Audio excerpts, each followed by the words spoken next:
Écoutez, si au ciel, il a corrompu les anges, au jardin d'Éden, il a corrompu Ève, ce n'est pas dans l'église qu'il ne peut pas travailler. Je veux te choquer. Souvent, tu te dis que lorsque tu te détournes, tu te dis, moi je ne peux pas faire ça. Comment la Bible peut dire ça? Comment le pasteur Cédric peut dire ça? Comment le pasteur Prisca, ou bien le responsable de la chorale peut donner telle position? Moi je ne suis pas d'accord avec. Écoutez, je vais vous faire réaliser quelque chose. Généralement, lorsque vous vous détournez ainsi, vous allez vous rendre compte que votre position est énorme. Vous allez vous rendre compte que c'est justifié. En fait, vous avez raison. Mais même dans la raison, là, tu désobéis à Dieu. Alléluia. Le bienfait de l'obéissance à Dieu. C'est pourquoi la Bible dit que le royaume des cieux appartient aux petits enfants. Alléluia. Vous savez, un enfant d'un certain âge ne réfléchit pas. On lui dit va à gauche, il s'en va à droite, il s'en va. Et c'est comme ça que Dieu veut que nous soyons dans l'église. Afin de manger les fruits de la bénédiction. Il est écrit que nous serons les premiers et non les derniers. Mais écoutons, regardons le monde chrétien. Regardons l'église dans la société. Est-ce que l'église est devant? Non. Parce que l'église est désobéissante. Et à tous les niveaux que ce soit. Les fils ne respectent pas les pères. Et lorsque la Bible dit que l'enfant obéit aux parents, écoutez, je vais attirer l'attention de quelqu'un pour dire qu'il y a des enfants biologiques, mais il y a également des enfants spirituels. Cette parole est véritable pour des enfants biologiques, mais également pour des enfants spirituels. Amen. Alléluia. Est-ce que quelqu'un peut dire ce matin?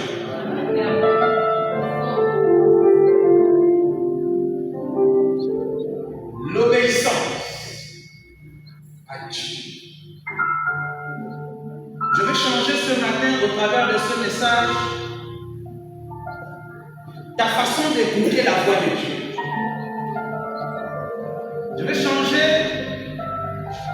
ce matin ta façon de comprendre c'est quoi la voix de Dieu. C'est quoi Dieu m'a parlé.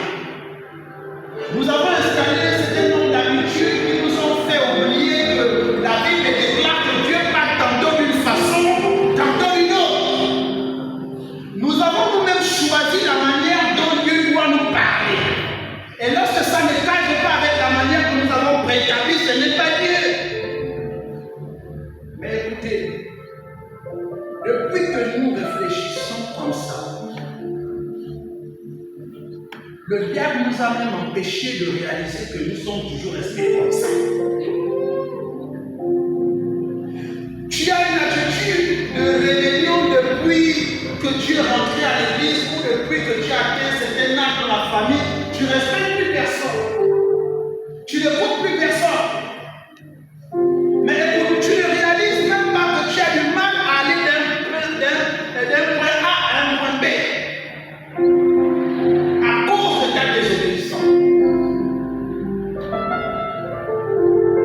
Alléluia. Bien aimé, je vais conclure à cause du temps que nous en avons plus. En disant, le message que j'ai porté ce matin,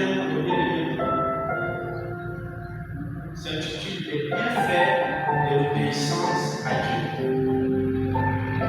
Et j'expliquais que Abraham a eu le mérite de recevoir le titre de père de la foi parce qu'il a obéi à une foi.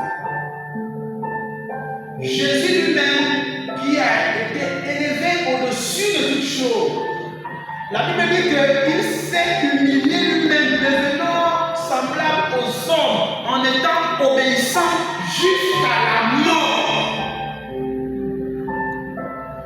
Écoute, c'est l'obéissance qui élève les gens. Souvent, ce n'est pas tant le sacrifice. Mais je veux dire à quelqu'un que dans l'obéissance, il y a également le sacrifice.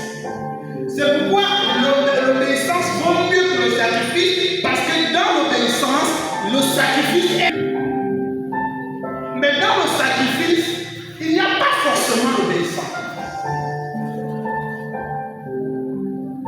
Alléluia. Le sacrifice, généralement, c'est une opération. Parce que nous savons qu'en faisant ceci, ça va donner cela. C'est une équation. Alléluia. Mais l'obéissance, souvent, tout justifie que ce n'est pas normal. Tout justifie que ce n'est pas faisable. Mais comme c'est l'autorité établie sur toi, qui en a donné instruction, Dieu voudrait que tu puisses t'exécuter. Et si l'orientation ou l'instruction était mauvaise, Dieu demandera les comptes à celui qui t'a donné l'instruction. Alléluia. Chez nous à l'armée, on dit dès qu'il y a un ordre donné, il défend. Parce que celui qui répond, c'est le chef qui en a donné l'ordre. Alléluia. Et Dieu voudrait que ça se passe comme ça parmi son peuple. Je suis venu parler à quelqu'un de reconnaissance. À quelque niveau que ce soit, au travers du petit temps qui nous a été accordé, je crois avoir semé quelque chose dans la pensée de quelqu'un. Alléluia. Revois ta façon d'écouter Dieu. Revois ta façon d'obéir à Dieu. Revois ta façon de chercher la voie de Dieu. Souvent, Dieu te parle au travers de ses serviteurs, Dieu te parle au travers de l'entourage, Dieu te parle d'une manière ou d'une autre, mais Dieu sourd en t'enfonçant dans la bêtise. Parce que tu crois certainement comme Jacob rencontrer un ange qui viendra changer peut-être ton nom. Mais à chacun il est donné selon la mesure de sa foi. Est-ce que tu as des dispositions à entendre la voix de Dieu? Même le peuple d'Israël, lorsque Moïse les amène au pied de la croix, il doit se préparer, il doit se purifier. Et même après passer tous ces rituels, il trouve que la voix de Dieu est trop trouble, il ne peut pas supporter. Toi, ce que tu cherches, la manière dans laquelle tu veux que Dieu te parle, est-ce que tu es prêt à supporter cette charge-là? Dieu t'a facilité les choses. Il est descendu jusqu'à la mesure qui te convient. Il a mis devant toi les parents, un père et une mère, les biologiques tout comme les spirituels. Il a permis que tu sois dans une assemblée qui perfectionne les saints. Mais écoute, alléluia. Je crois que j'ai assez dit pour quelqu'un qui me comprend. Est-ce que tu peux te lever? Est-ce qu'on peut jouer quelque chose pour la gloire de Jésus? Alléluia. Joue quelque chose.